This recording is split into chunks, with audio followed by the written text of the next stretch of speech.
Hey guys, how's it going? It's Pip, and today I've got a bit of a different kind of video for you. This video is probably going to be filmed over quite a long period of time, so I'm just going to do this short little bit now, and then I will film like my experience and going through, and then have that video up later. So what am I talking about? This is a tag from the Polyreader, which I thought was really interesting. Basically, I can't remember exactly what she's called it, but let's call it, 3 loved books that you're going to reread. And the idea is you take 3 books that you read a really long time ago that you really loved, and I tell you my feelings about them, and then I read them, and then I tell you my feelings about them again, and see what's changed, and if they've stood the test of time, or like just how things have changed. Love that idea. So good. So I've had a long think about which books I wanted to pick. So I'm not going to pretend I've been on this world for a really long time. That's just not true. So what I've decided to do is take 3 books from kind of 3 key times in my life from about at least 10 years ago, and we'll see how they hold up. So the first book I want to pick is Eragon by, what's his name? Christopher Paolini? Let's go with that. Something like that. I read this very early teens, and I freaking loved this book like nothing else. This book is about dragons. It's about a boy. He goes on an adventure. He does some cool things.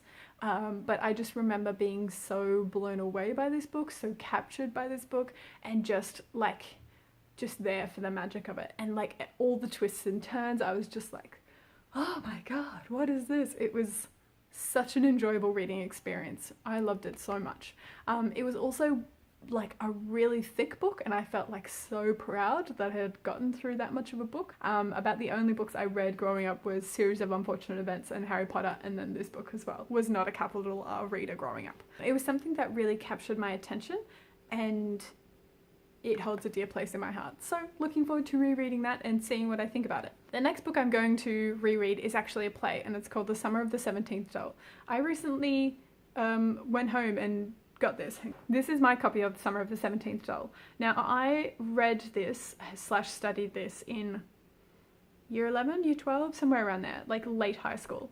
And I fell in love with this play, fell in love with it. It spoke to me in a way that other plays had not. I don't really like missing out on things. Definitely have FOMO so much all the time.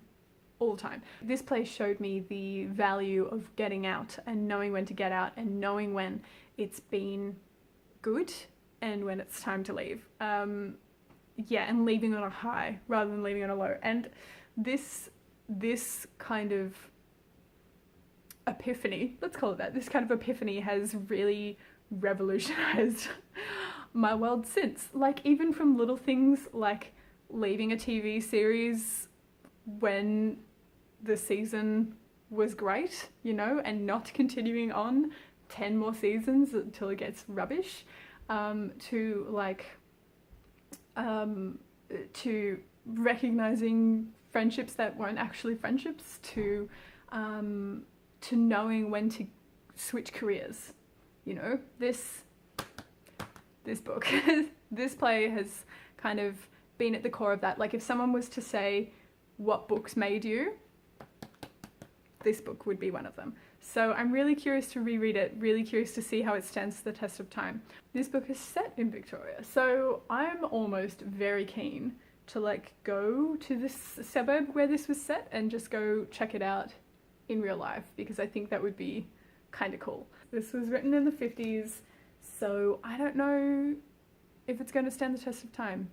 We'll see. It might be horrifically dated. I don't know. Curious to see what I think of that one. Alright, I'll just leave that here. What do you do with books after you've held them up? This is really awkward. I never have this problem. The last book I want to reread is called The Body Artist by Don DeLillo?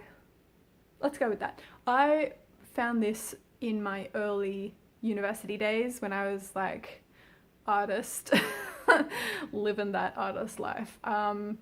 Yeah, and I remember this book being so uniquely interesting, so bizarre, so surreal, almost to the point where I didn't quite get it, but was like so kind of just like, well, I read Lilo. I pretended I understood it more than I actually probably did. Yeah, I felt like it had this kind of like deeper meaning within it that I was just out of my grasp, but I pretended I got it and I loved it for that, and I felt like such a artist wanker reading it. So curious to see what I think of it now. So thanks so much for joining me for this. I hope if you feel like reading along, you do it too. If you want to make your own video, go nuts for it. If you just want to like type it out in the comments, also cool with that. But yeah, really curious. So I will put a link to Polyreader's channel in the doobly-doo. Check her out. She's got some cool stuff going on. I'll see you on the other side once I've done the reading. We'll see how that goes. Yeah, all right. Bye guys.